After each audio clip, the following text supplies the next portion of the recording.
Mes anijeve italiane që mbërritën në portin e Durrësit, është edhe anija Amerigo Vespucci, e konsideruar si më e bukura në botë dhe që shërben për ture turistike anë mban Rruzullit. E konsideruar edhe si anija muze, Amerigo Vespucci u nis nga porti i Ortonës në Itali, dhe ajo do të qëndrojë në qytetin bregdetar deri me 11 prill. Ndalesa në Durrës do të jetë e para nga 2 të planifikuara jashtë vendit në turin e mesdhot, së bashku me atën në Valeta të Maltës, e planifikuar nga data 25 deri me 29 prill.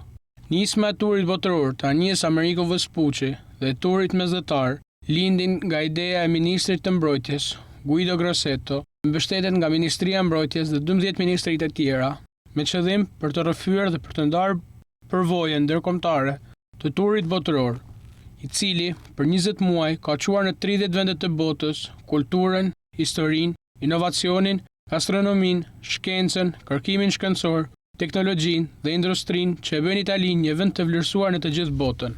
Anija do të jetë e hapur për të vizituar edhe nga qytetarët falas, me datat 9 dhe 10 prill, por vetëm duke rezervuar në faqen zyrtare. Anija është 82 metër e gjatë, por ajo arrin 101 metra me skajt ekstrem dhe fundit të harkut. Por më tepër, gjerësia maksimale është 15.5 metër, cila rritet në 21 metër kur merret parasysh madhësia e varkave që dalin nga anët dhe në 28 metra kur merret parasysh skajet e oborrit më të gjatë, treves së shtyllës kryesore.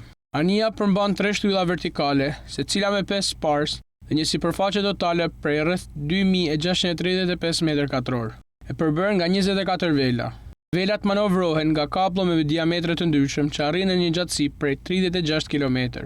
Ekuipazhi përbëhet nga një personel prej 264 ushtarakësh, duke përfshirë 15 oficer, 30 nën-oficer, 34 rreshter dhe 185 nën-oficer dhe shefa të përbashkët. Ato ndahen në 6 departamente: operacione, detare, detaje armë, detare elektronike, detare logjistike dhe shërbime shëndetësore.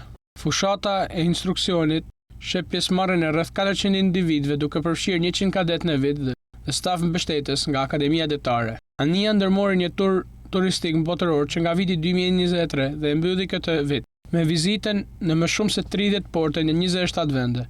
Ajo është tashmë edhe një ambasador i UNESCO dhe i UNICEF.